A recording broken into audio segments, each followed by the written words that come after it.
నరసరావుపేట పట్టణంలో సోమవారం ఎస్పీ ఆదేశాలతో పోలీస్ శాఖ ఆధ్వర్యంలో రోడ్డు భద్రత, ట్రాఫిక్ నియమావళిపై అవగాహన ర్యాలీ నిర్వహించారు. పట్టణ పూర్వ వీధుల గుండా తిరుగుతూ ట్రాఫిక్ రూల్స్ స్లోగన్స్ ఇచ్చారు. ఈ సందర్భంగా traffic CI Lokanatham traffic rules, road నియమ నిబంధనలపై విద్యార్థులకి, ప్రజలకు అవగాహన కల్పించారు. ఈ సందర్భంగా సిఐ మాట్లాడుతూ ప్రతి ఒక్కరూ ట్రాఫిక్ రూల్స్ అవగాహన కలిగి ఉండాలన్నారు. ఈ కార్యక్రమంలో పోలీసు సిబ్బంది తదితరులు పాల్గొన్నారు.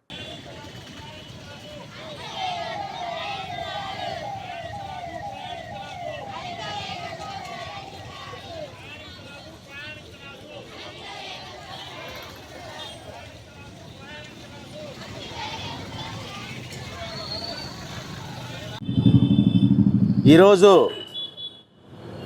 ట్రాఫిక్ నియంత్రణ, యాక్సిడెంట్లు జరగకుండా ఉండటానికి మా ఎస్పీ గారి ఆదేశాల మేరకు మరియు మా డిఎస్పి పర్యవేక్షణలో ఈరోజు ట్రాఫిక్ సిఏ గారు, నేను మరియు గవర్నమెంట్ స్కూల్ విద్యార్థులు ఈ ర్యాలీ నిర్వహించడం జరిగింది.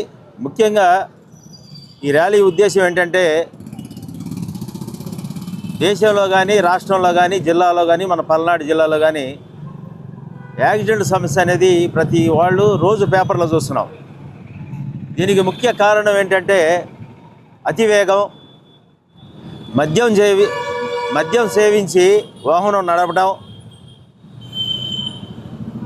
అదేవిధంగా సెల్ ఫోన్ డ్రైవింగ్ చేయటం, రాంగ్ రూట్లో సిగ్నల్స్ పాయింట్ క్రాస్ చేసి అతివేగంగా నడుపుకొని వెళ్ళటం,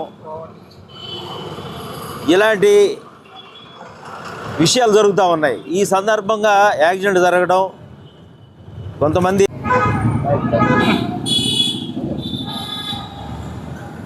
గుడ్ మార్నింగ్ ఆల్. ఈరోజు మనకి ప్రధాన సమస్యలైనటువంటి రోడ్డు ప్రమాదాలు కానీ, అదేవిధంగా ట్రాఫిక్ సమస్యలు కానీ చాలా ఎక్కువగా ఉన్నాయి. దాంట్లో భాగంగానే ఈరోజు మన పల్నాడు జిల్లా ఎస్పీ గారి యొక్క ఆదేశాల మేరకు మన నరసరావుపేట డిఎస్పీ గారి యొక్క ఆధ్వర్యంలో ఈరోజు మేము ఇక్కడ మన గవర్నమెంట్ హై స్కూల్ పిల్లలతో ఈ ట్రాఫిక్ మీద, అలాగే రోడ్డు ప్రమాదాల మీద అవగాహన ర్యాలీ అనేది నిర్వహించడం జరిగింది. దాంట్లో భాగంగానే ఇక్కడ మున్సిపల్ హై స్కూల్ నుంచి మల్లమ్మ సెంటర్ వరకు పిల్లలందరినీ కూడా వివిధ రకాల ప్లకార్డ్స్, ఏదైతే ట్రాఫిక్ సంబంధించిన సమస్యలు ఏవైతే ఉన్నాయో వాటి మీద ప్రజలకి అవగాహన కల్పించే భాగంగా ఈ ర్యాలీ నిర్వహించడం జరిగింది. మనకి ప్రతిరోజు కూడా ఈ రోడ్డు ప్రమాదాలు కానీ, ట్రాఫిక్ సమస్యలు కానీ చాలా ఎక్కువగా ఉన్నాయి. ముఖ్యంగా రోజుకి సుమారుగా 600-700 మంది మన భారతదేశంలో ఈ రోడ్డు ప్రమాదాల వల్ల చనిపోవడం జరుగుతుంది. దాంట్లో కొంతైనా మేర ఈ రకంగా అవగాహన కల్పిస్తే దాన్ని నివారించవచ్చుననే ఒక ఉద్దేశంతోనే ఇది చేయడం జరిగింది. ముఖ్యంగా